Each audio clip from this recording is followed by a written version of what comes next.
So I think I'm gonna get back into Yu-Gi-Oh.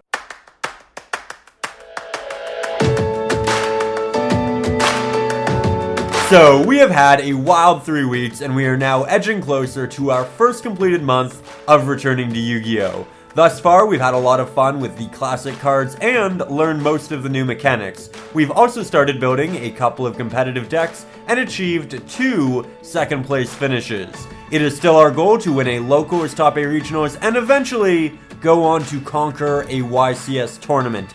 You are watching episode 4 of Returning to Yu-Gi-Oh! So, admittedly, last week, it was a bit of a tough one. For the first time since returning to the game, we actually didn't top. However, still got to go, still got to see our friends, have some fun, and help Mario build the shop. So, in my books, still a big success. With that said, this week, I do want redemption, and I intend to get it by iterating on the deck with what came in these.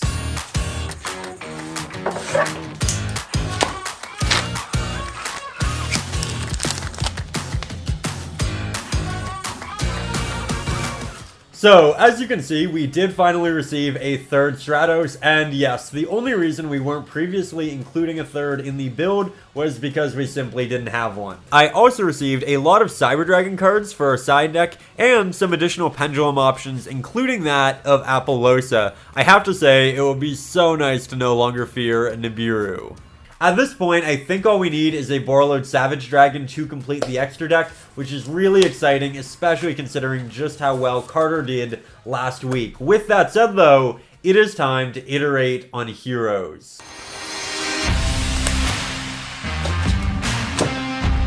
So, the new Stratos, it is an absolute must for the deck. I also need to admit that taking out the second Solid Soldier, that was a big mistake. I found it significantly harder to special summon my Shadow Mist from grave without the second copy, and making Dark Law, it was just significantly more infrequent. As for what I'm taking out, honestly, it's a really tough decision. I like all of the cards in there right now. However, I have received a lot of suggestions from you about taking out the Call by the Grave, so I think we'll give that a try.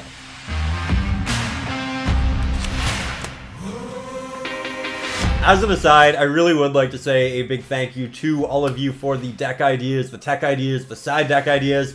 I feel like, as a returning player, I'm just getting so much information so quickly, and from such an informed audience, and I think I am in such a very lucky position, and I really appreciate all of the thoughts and ideas you guys lend in the comments. I do read all of them, and I really appreciate it, so thank you. Sappy stuff aside, I'm swapping out my Divine Wind for a Mega Fleet, and I also want to work back in at least one Super Poly, so I think I'm going to remove the single Ash Blossom, which is also admittedly a really tough choice. Honestly, it's a really tough call, and I don't know what else to take out. So at this point, we're just going to give it a try. I'll throw the deck list up on the screen right here for you to see it. And now, I think we're going to hop over onto YouTube, catch up with some of our favorite creators, and again, just try to learn a thing or two. We care about battling goes, Konami.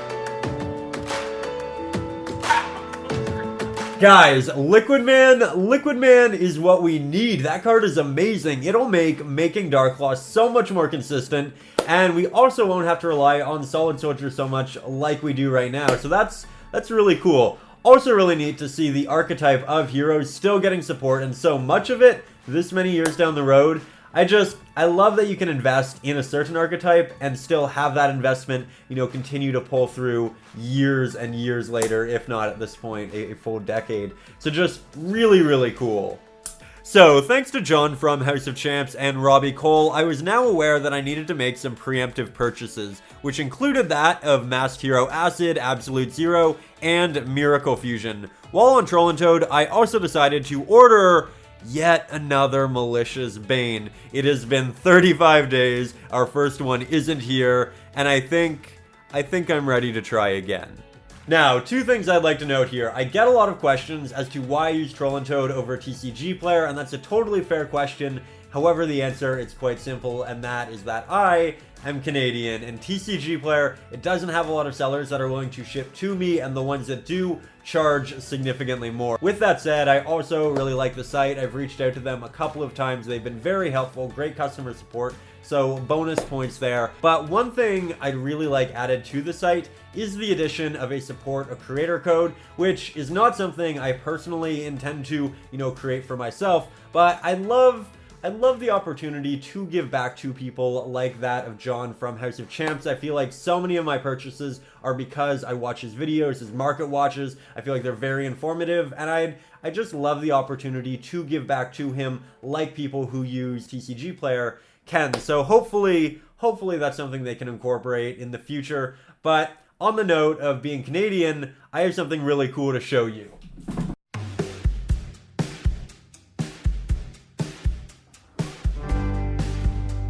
This channel is primarily about Yu-Gi-Oh, but it's also about me making friends and a community with all of you, and that means sharing more than just the game. That means sharing fun little things and life experiences like this, and hearing your stories as well. Last year, my partner Maya, she actually got me a legendary collection. I wasn't playing at the time, it was totally just a nostalgic gift, and it was absolutely the sweetest thing. And now that I think about it, in retrospect, it was probably one of the larger conduits to getting me back in the game, so it's amazing how something like that can just make such a pivotal impact.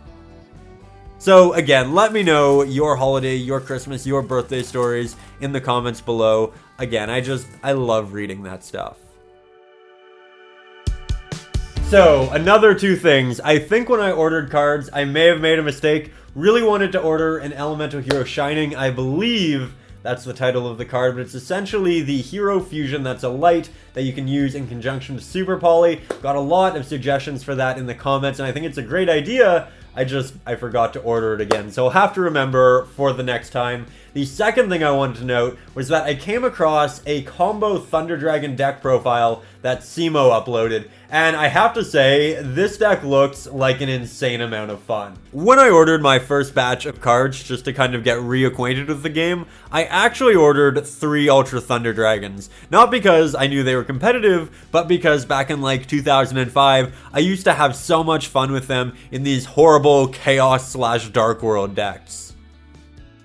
So they really do have a nostalgic place in my heart, and now apparently they're both competitive and relatively affordable thanks to that of the Megatins. Both the Dangers and the Thunders were reprinted in that set, which again just makes them very accessible, and I'm pretty excited. I'm going to message Mario, see what he has in his collection, and maybe, just maybe, we'll put the deck together.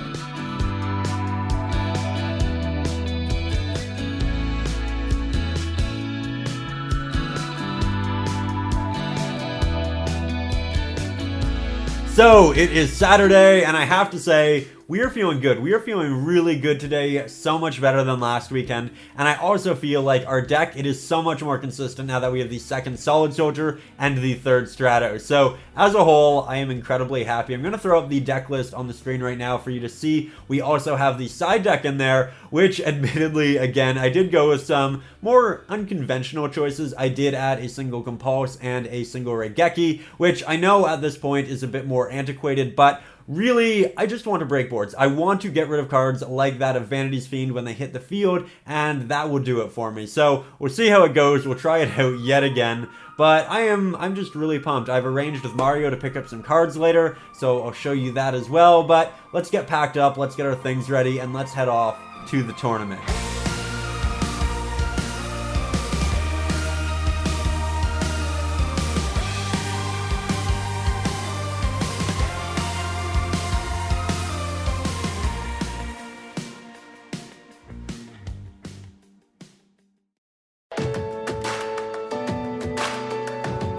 My opponent is Ryan Kane, and Ryan Kane and I, we have quite the history. He's one of two people that I would consider like older brothers to me. Back when I was 12 and 13, he really helped me. He really looked out for me. He traded me my first truly competitive cards in that of a Zaborg, an enemy controller, and a Smashing Ground, which back then were incredibly competitive, very sought after.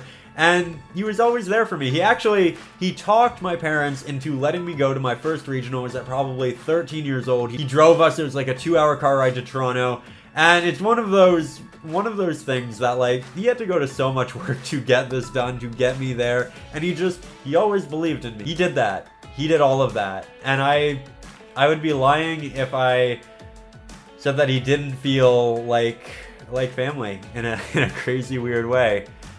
And I'm getting emotional. It's one of those things where, like, you always know, you always recognize it, like, in the back of your head, but once you say it, once you put it out there, it's like, wow.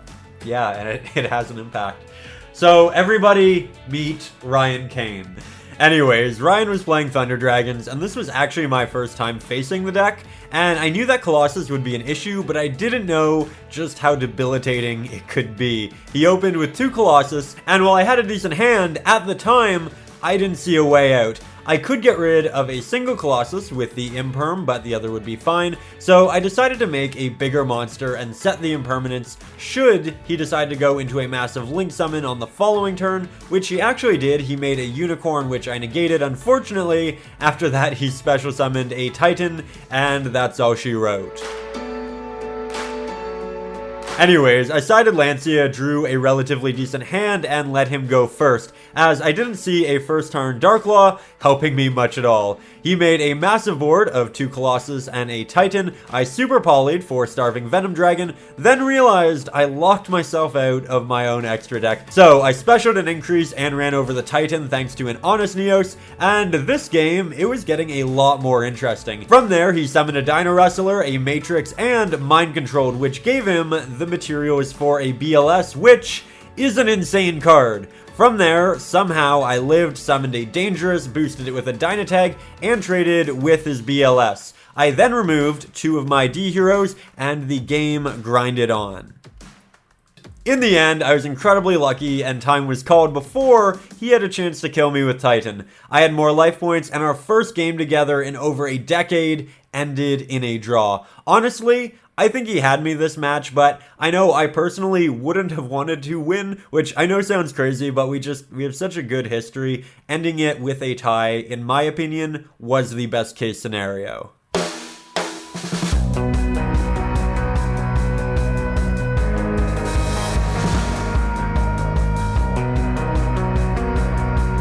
Our second match was against our favorite Cyber Dragon player. This time, however, Gareth was playing heroes, and we had a mirror match.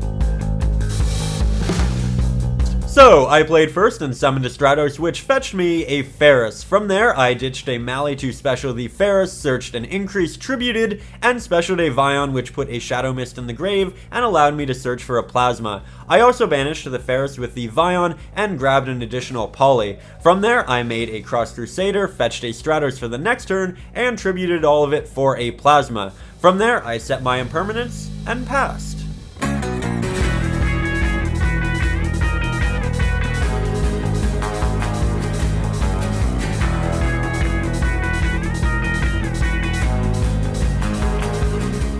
From there, I drew and just made a big board of small monsters, which actually won me the game. I sided in 3 Nibiru, my other Super Polys, and just drew a bunch of Mask Change. However, I was still able to go off and bring out both my Darklaw and Plasma. Unfortunately, he had Super Poly and started building a massive board. He also summoned a monster, a new card I had to read. I need to read that card. That's right. That's right. He had the Bane. I ordered 2. I ordered 2 Banes. I have none. I do not have any, but here we are. And yes, to answer your question, he did. He did beat me with it. That card is insanely good. And let the Bane memes continue because this is our life. This is it. And that's okay. We'll get him one day.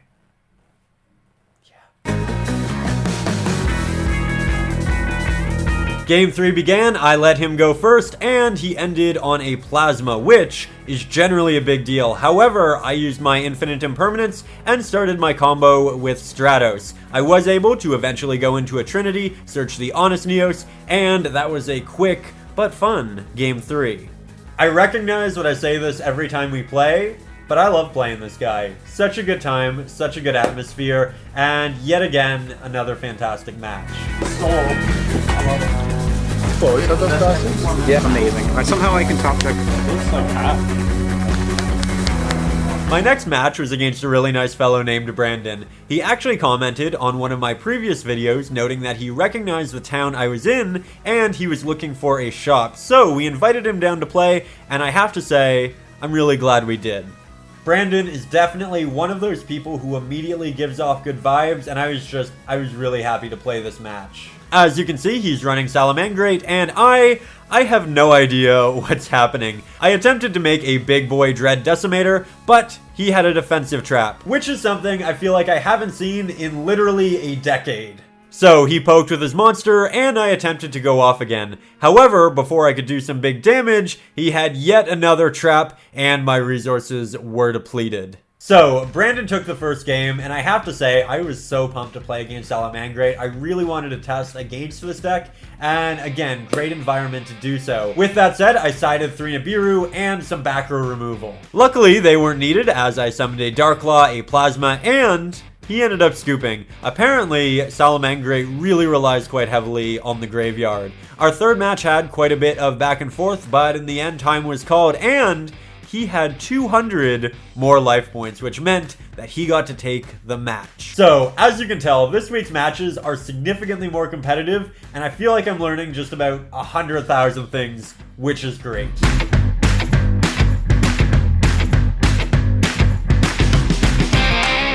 Facts. Yeah. You won record. Our fourth match of the day was against a self-described Dark Lord meme deck, and I love fun decks like this. I used to build them all the time, and I feel like they keep the game really fresh. Anyways, he summoned a Christia turn 1, which would normally make us hard lose, but thanks to an infinite imperm, we were able to make our standard Trinity play and take the game with the help of a mask change. Side decking was a pleasure because the casual conversation was fantastic. I love talking to this guy. Admittedly, he does make me feel a little old. He uses all of these new hip kind of terms and lingo and different things that I am not familiar with, but I act like I am. That way I also look cool and young and all of those good things. I went first for the second match, and by the end phase, I didn't have a Darklaw or a Plasma. However, I did have a set mask change, so on his draw phase, I did have a Darklaw and a Search. Unfortunately, he did have Super Poly, and my board was officially broken. We essentially traded what cards we had left, and on my turn, I had an open field. So, I made Darklaw, we went back and forth a couple of turns, but in the end, I got pretty lucky, and I was able to take the match with the help of another mask change.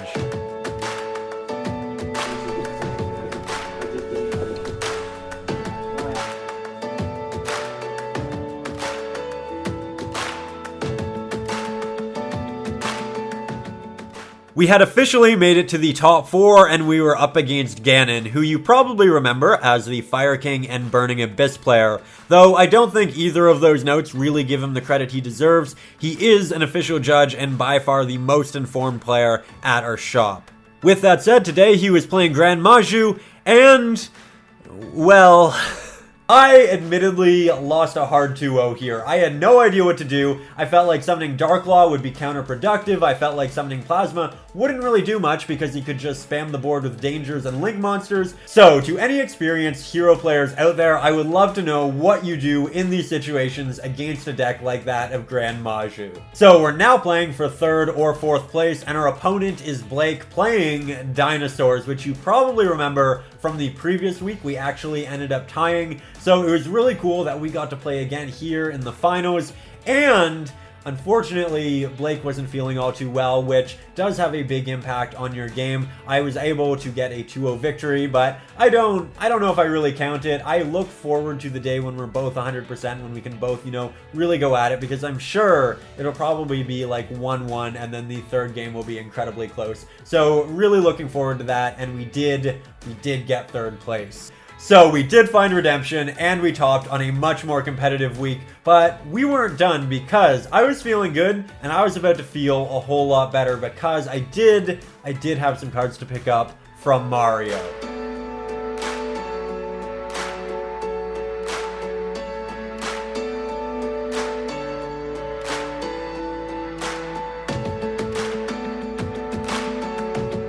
Those cards included the majority of the Dragon combo deck I had mentioned earlier, so I immediately went to work on sleeving the deck and cut it down to 40 cards. By the time I was finished, it was about 11 o'clock at night, and some people started heading out. However, I have a surprise for you. We have a regionals at the end of the month, and a couple of us, we wanted to stay back and get in some testing. So Mario and Genin, they started teaching me the deck, the combos. Blake and Ryan, they also stayed with us, and it kind of felt like we were all teenagers again. I've been an adult now for honestly what feels like forever at this point, and I couldn't remember the last time I just stayed up playing cards, video games, really anything of this nature. So it was just an incredibly nostalgic experience. With that said, the hours went on and I started getting the combos. The deck is insanely fun, and what I really loved about it was just how combo oriented it was. I picked up heroes initially because they felt so spammy, and they felt like they would teach me build-a-board Yu-Gi-Oh! On a very approachable level,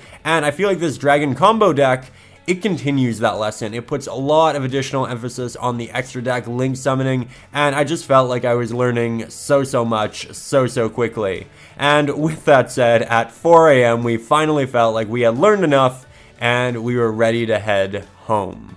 Let's look at it. It's one of those, just look at it. So Ryan Kane, he actually ended up giving me a ride home, and it was a 3-minute ride home. However, we ended up just chatting for about an hour in the car because, again, we had a lot to catch up on. And again, this guy, he feels like family. He feels like an older brother, and I note that, and I note our backstory because I feel like for a lot of people, Yu-Gi-Oh! It is about winning. It is about doing the best, building the best deck, iterating. But I honestly feel like the most important thing you can take away from the game is the community. It's the relationships, it's the connections, and it's amazing what you can do and the relationships you can make if you're just a friendly person, if you're a good loser, if you have fun with the game. So this is just a friendly reminder to enjoy the process of the game and not just the winning moves. So, in short, it was an amazing weekend. We saw some old friends, made some new ones, got back to topping, and made the deck significantly better. This, by far, is my favorite build, by the way. So, as always, if you appreciate the extra montages, the B-roll, all of the heavy editing, consider liking the video, consider sharing the video with a friend or a Facebook group. You guys, you got this channel to over 10,000 subscribers in its first month, and that is incredible. That is amazing, and that happened because of you. So thank you, truly thank you for joining the journey. Thank you for doing this with me. I will see you next week with a brand new episode of Returning to Yu-Gi-Oh!